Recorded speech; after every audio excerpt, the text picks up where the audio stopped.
सिद्धसाहुडं रमो रमो सिद्धसाहुडं रमो रमो सिद्धसाहुडं चौबीसं तिथरे उसहाई वीर पश्चिमे बंदे सबे सगड़ गढ़ हरे सिद्धि से सामी।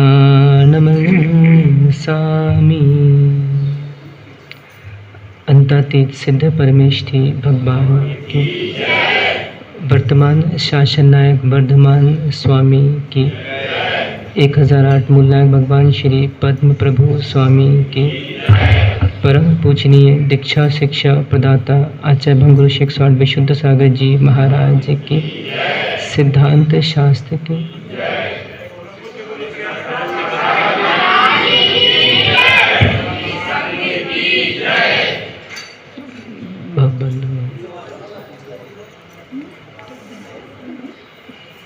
समय थोड़ा अल्प है। दीदी जी को पवई में भी जाना है, वहाँ पे आयोजन है। भावों का जब पुण्य एकत्रित होता है तो जीव के छोड़ने के भाव होते हैं। इस संसार में अनेक जीव जी रहे हैं, जिनको जीते जीते 50 साल हो गए, 60 साल हो गए, 70 साल हो गए, इनको जीवन में विरक्ति नहीं आई। अपितु देखा जा रहा है कि जैसे जैसे उम्र बढ़ रही है वैसे वैसे आसक्ति बढ़ती जा रही है। इस चकाचौंध, इस भौतिकता में भी किसी का निकल आना ये कोई छोटी मोटी बात नहीं है। जिसने पैदा किया उसे छोड़ना कितनी बड़ी बात है, सोचो। जिसने सब कुछ सिखाया, चलना सिखाया, बैठना सिखाया, भोजन करना सिखाया, उसको छोड़ देना कितनी बड़ी बात है। सीधी बात है, जो कठिनता का काम करे समझना वही सरल है। एक पुरुष का घर त्याग करना ठीक है, कठिन है, पर एक स्त्री पर्याय में होकर घर त्याग करना मुझे लगता है इतना आसान नहीं है। तभी देखो ना, मेवा में एक भी निकलिया। यदि सरल होता तो मेवा में एक भी नहीं बसती। जितनी बालिका मंडल बैठा यहाँ पे, देखो जरा कितनी उम्र होगी, करीब 25-26 साल। कितनी उम्र है दीदी की? गौरव कितनी उम्र है? 29 साल की उम्र है। आप सोचो 29 साल में एक वो जो बच्चे की माँ बनने जा रही है, और 29 साल में एक वो जो जगत की माँ बनने जा रही है। श्रेष्ठ कौन है? विचार नहीं कुछ। जितनी भी है अपन दृष्टांत समझे कि एक के भाव हो रहे हैं कि मुझे किसी बच्चे की माँ बनना है, वो पाप में लीन होने जा रही है, और एक के भाव हो रहे हैं कि मुझे इस संसार का कल्याण करना है, और वो जग की अम्मा, जग की माँ बनने जा रही है।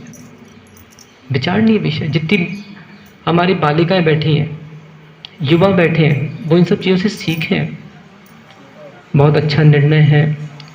दीदी जी से मुझे लगता है 2011, 10 साल 15 साल से इनका चेहरा देख रहे हैं, इनको जान रहे हैं।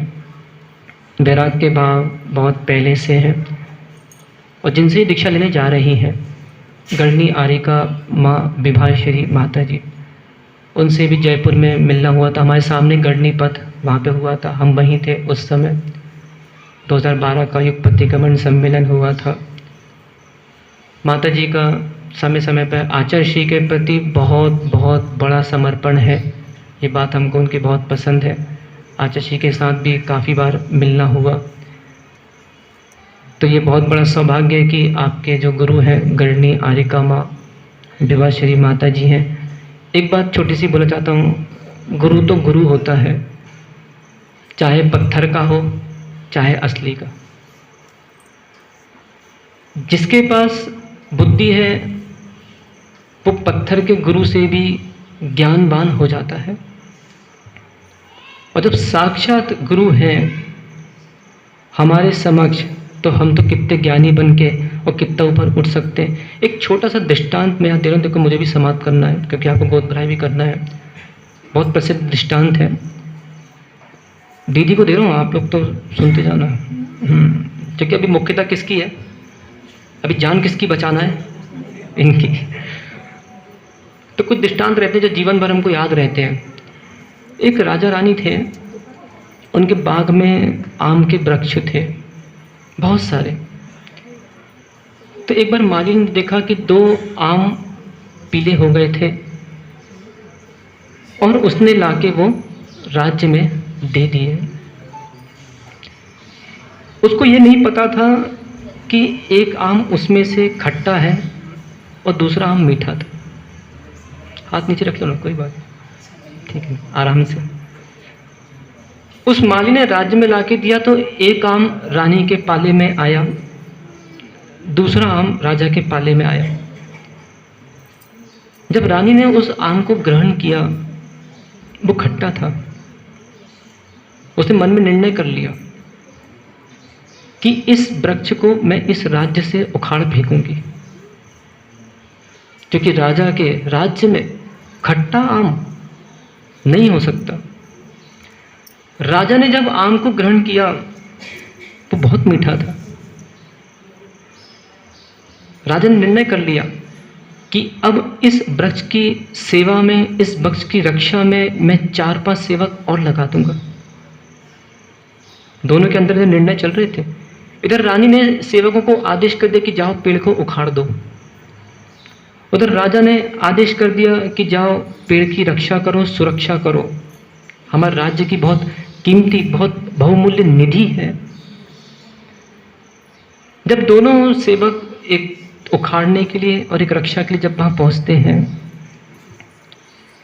तो माली 2 मिनट के लिए विचार करने लगता है कि ऐसा कैसे हो गया। माली जाता है उनके पास, पूछता है कि भैया क्या चाहते हो। एक कह रहा है रानी जी ने आदेश किया है कि इस वृक्ष को जड़ से उखाड़ने फेंक दो, उखाड़ने आया हूं। दूसरा कहता है कि नहीं, राजा ने कहा है कि इसकी सेवा करो। अब माली बोलता है भैया तुम लोग का निर्णय मुझसे नहीं होगा, तुम्हें जो करना सो करो। इतने में राजा रानी वहां पे पहुंचते हैं। बोलते क्या बात है। बोलते रानी साहिबा ने आदेश किया था कि ये जड़ से उखाड़ के फेंक दो। राजा को बात समझ में नहीं। राजा ने रानी से पूछा कि आपने ऐसा क्यों कहा था। वो कहती है राजन ये आम खट्टा था इसलिए मैंने उखाड़ के फेंकने को इसको कहा है। राजा मुस्कुरा दिया, बोलता है अरे मुझे क्या पता था कि एक ही वृक्ष में 2 तरह के आम लग सकते हैं। मेरा आम तो मीठा था, इसे कैसे उखाड़ सकते हैं। तो दोनों हंस खेल के वहां से चले गए और रानी ने भी कहा कि नहीं, इसकी अच्छे से सेवा करो। इस संक्षिप्त दृष्टांत से क्या लेना है, उस वृक्ष की जान किसने बचा ली। गौरव भाई, किसने बचाई उस वृक्ष की जान? किसने? तुमने? आपने? आम ने? ऐसा नहीं, पूरा बोलो, मीठे आम ने। किसने बचाई उसकी जान? मीठे आम ने। जब खट्टा स्वभाव बीच में आ रहा था तो मीठे आम ने जान बचा ली। ऐसे ही जब संग में जीवन यापन करना होगा, जब गुरु डांटेंगे, गुरु की खट्टी डांट पड़ेगी, उस समय जब उनका मीठा स्वभाव याद आएगा तो अपने आप संग रूपी वृक्ष की जान बच जाएगी। तुम टीकमगढ़ ताली मत बजाओ, मैदान में आओ, उतरो।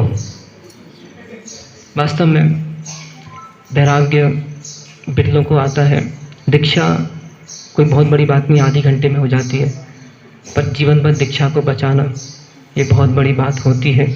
संग में रहकर गुरु की डांट भी पड़ेगी, क्योंकि देखें गुरु के तो बहुत सारे काम रहते हैं। गुरु माँ का काम भी करेंगे, हाथ फेरने वाला वो कम होगा, डांट ज़्यादा होगी। और जिसको डांट पड़ रही है अपना सौभाग्य माने। जिसको किसी अपने संघ के अन्य कोई भी सदस्य हैं उनसे कभी कोई परेशानी, अपना सौभाग्य माने कि बताओ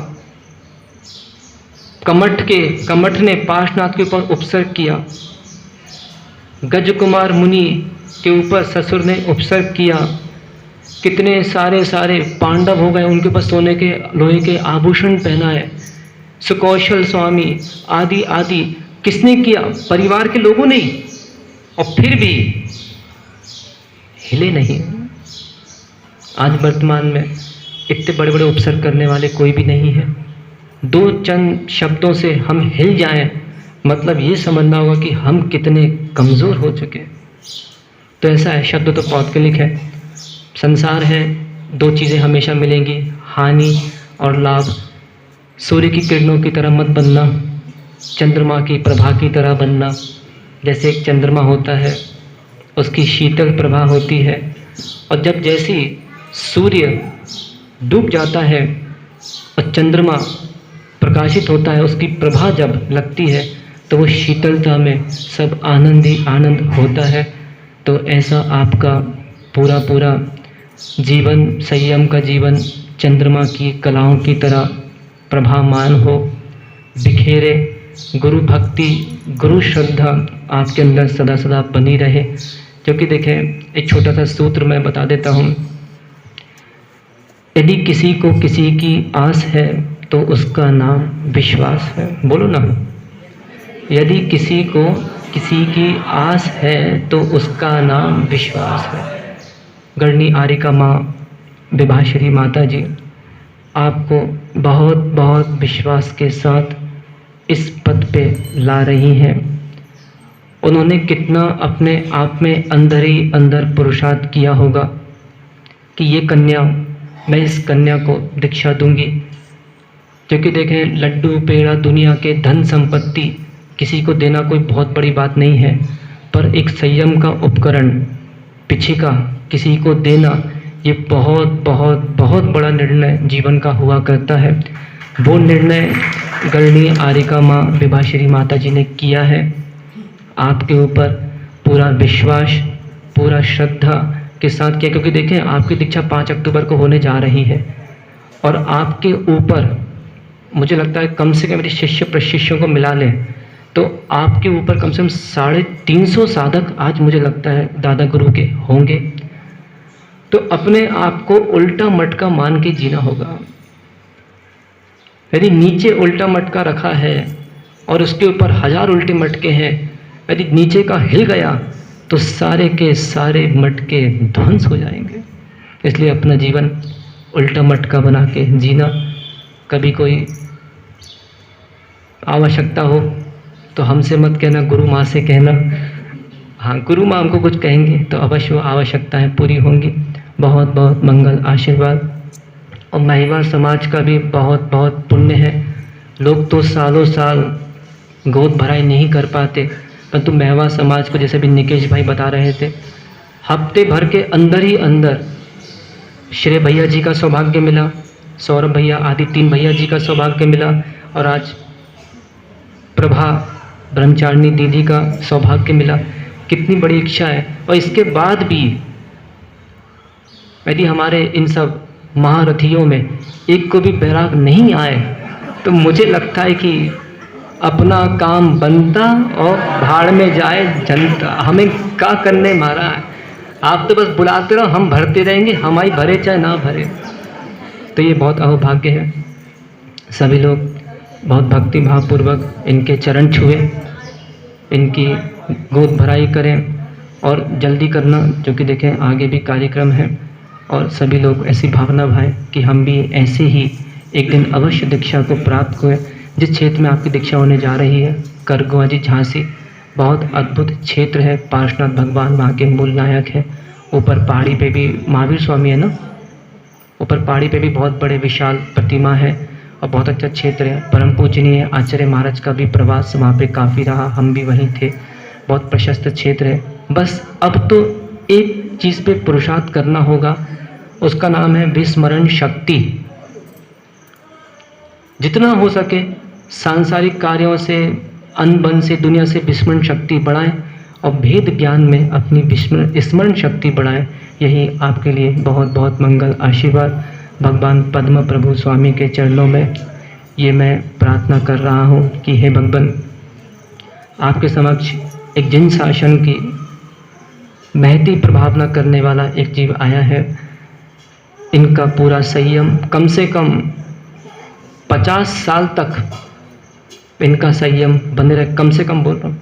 अभी जैसे उम्र कितनी बताई? 35, 36, 37, 36 साल, 50 जोड़ लो तो 86।